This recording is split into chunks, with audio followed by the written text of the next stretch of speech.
Oke, selamat pagi sahabat muda Indonesia, para peternak dan petani. Kita hari ini mau ketemu peternak muda Indonesia, engineer, masih muda, umurnya baru 29. Dia miara sapi dari nol. Itu sekarang sapinya udah 200 ekor. Jadi kalau divaluasi kira-kira 200 itu rata-rata satu ekor harganya misalnya 30 juta itu 3 kali 2 itu asetnya udah 600 juta banyak. 600 juta itu baru aset sapinya, belum bicara tentang investasi yang dimiliki. Bagaimana nanti ini peternak muda bisa menjadi inspirasi teman-teman muda Indonesia untuk tertarik ke dunianya. Kenapa saya sampaikan begitu? Karena industri ini ke depan menjadi industri pendorong. Jadi kalau saya dulu bicara di industri konstruksi, sekarang saya bermain sama anak-anak muda. Bagaimana anak muda ini bisa menginspirasi kepada orang muda yang lain untuk bisa ikutan. Bahwa jumlah penganggur yang besarannya 6 juta lebih itu bisa di-inspiring oleh Mas Bimo. Amin. Panggilannya Bimo apa Bima, nanti kita dengerin. Bim, selamat siang. Sehat-sehat ya, Bim? Sehat, alhamdulillah. Bim, aku tadi jalan ke tempatmu sini. Ini ada sapi gede-gede banget nih. Ada sapi yang bobotnya 1 ton, ada yang apa namanya 500, ada yang berapa. Ini kamu mulai ternak ini tahun berapa, Bim? Jadi kalau bisa dibilang itu kurang lebih di tahun 2000-an Pak, selepas saya sekolah. Jadi ya biasa sekolah Pak. apa kuliah? Sekolah, dari sekolah awal ya? sekolah. Oh, sekolah ya? Jadi saya alhamdulillah sekolah Pak. Alhamdulillah sekolah. Jadi Bapak ya biasalah Pak, kalau di desa punya kelangenan 3 ekor, mulai 3 ekor ngikut melihara. Kemudian selepas SMA carinya peternakan.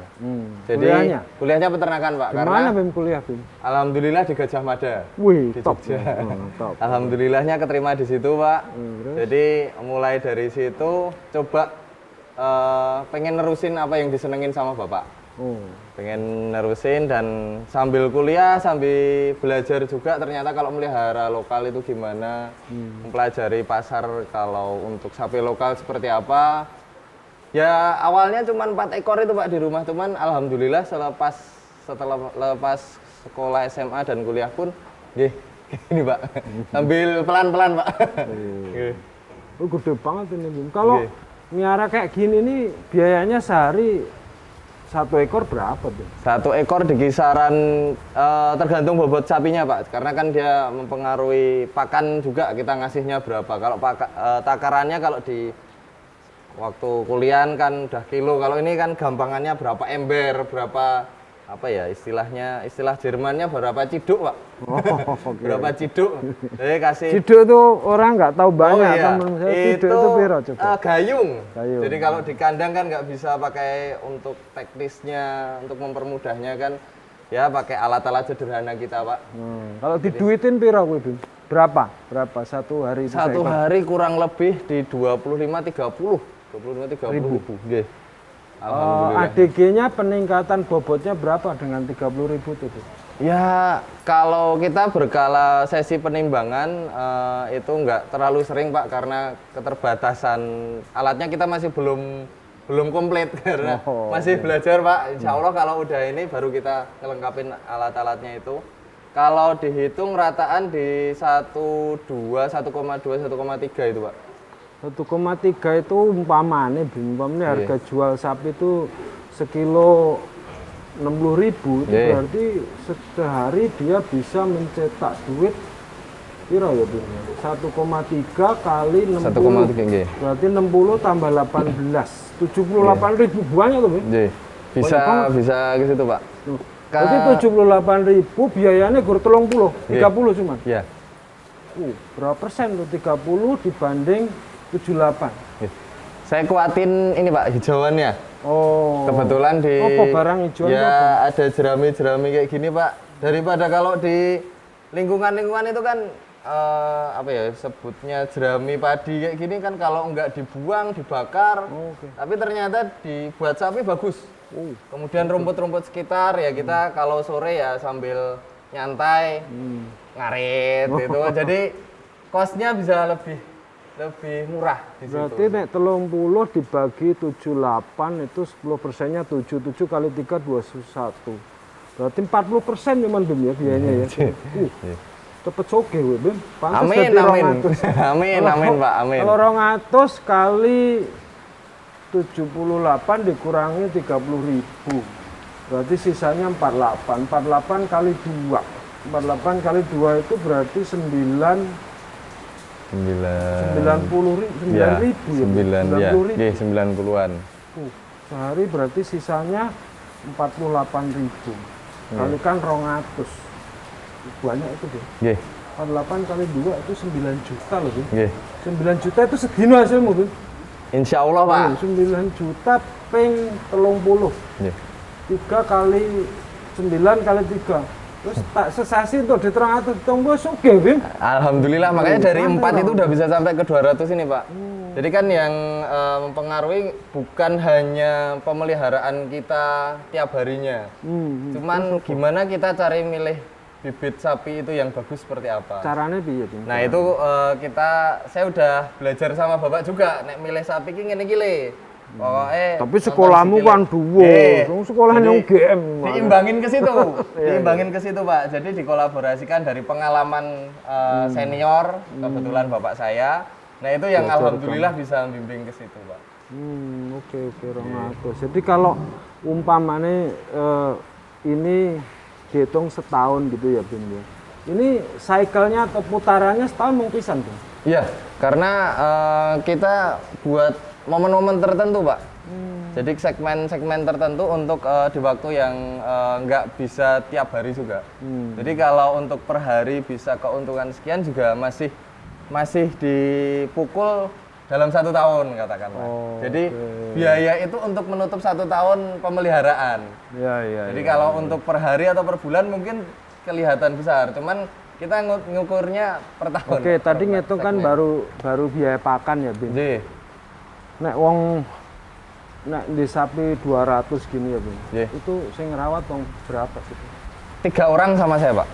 Berarti 3 orang. Nggih. 3 orang. Nggih. Kalau ditambah overhead lain-lain, biaya lain-lain tadi kan baru pakan ya, Bim. 20. Ditambah biaya macam-macam itu tambahnya segino piro, Bim, saekor? Per ekor nambahnya nggak banyak sih, Pak. Jadi karena 3.000 bisa sampai ke segitu. 3.000 itu berarti 1% ya? Iya, hanya 1% dari total peningkatan bobot ya. Berarti 1% tambah kalau labanya tadi ketemunya 40.000, 4 kali 4 dibanding 50 dikurang 1 masih di atas 50%. Masih alhamdulillah. Ya paling ini ya di listrik air, Pak. Sekarang saya nanya, kan Bima bukan murni petani biar jadi pikiran orang. Kalau ngomong makro, Bim. Ya. Saya yakin kamu pinter insinyur gitu kan. Insya Allah, Pak, insya Allah. Pasti bahasanya bukan hanya ini. Untuk inspiring teman-teman, Bim. Kalau makro industri ini ke depan masih menjanjikan nggak sih, Bim? Sangat, Pak. Sangat. Dari mana cara ngeliatnya? Jadi peluang-peluang untuk peternakan sendiri akan sangat terbuka bagi teman-teman yang setidaknya mau terjun, Pak. Karena siapa lagi kalau bukan kita? Gue insinyur terus reget ngono, anu nggak, Bim? Gengsi nggak? Kalau nggak gengsi nggak, ini Pak nggak bisa makan, Pak. Prinsip saya gitu, nggak boleh ada gengsi. Dari bapak ibu juga gitu. Pokoknya nek wani aja wedi-wedi, nek wedi aja wani-wani. Sekalinya kamu jadi besok jadi kepala keluarga harus punya prinsip. Nek duwemu mung sapi, ya dilakoni tenanan. Nah, itu Pak. Sekarang jadi harus beneran. Oke, berikutnya Bim, saya nanya. Tadi kalau saya pengetahuan saya nih Bim, nanti kita coba ngobrol. Kalau kita ngomong industri protein selain sapi korban ke depan, industri protein Indonesia itu kan dengan dengan income per kapita yang tinggi itu ukurannya 4.000 dan apa namanya kita memforecast gitu ya, memforecast atau memang mendesain, bukan mendesain, memforecast. Kita punya program bahasanya ben agak terang itu, karena ini dirungok wong akeh. Buat jenenge kebutuhan protein itu kan meningkat terus. Pasti. Jadi apa sih sarannya buat orang-orang muda Indonesia? Sekarang kita gini, simpelnya aja. Ada beberapa daerah yang punya lahan sebegitu besarnya. Di beberapa daerah, nggak berkata di Pulau Jawa aja. Dia nggak perlu pemeliharaan yang sebegitu besar, itu dia bisa memelihara sapi. Tinggal gimana caranya kita bisa memanage itu, bisa mengatur itu. Peluang sangat besar yang kita bisa masuk ke situ. Untuk teman-teman yang lulusan muda masih masih fresh-freshnya ini, masih punya semangat yang benar-benar cari jati dirinya. Kita mau jadi apa sih? Ini sangat peluang besar buat terjun di peternakan. Peternakan pertanian itu sangat peluang besar bagi teman-teman. Ya, oke. Jadi ini teman-teman muda Indonesia, saya sekarang ini ngobrol sama engineer. Jadi yang belum punya pacar ini belum punya pacar nih.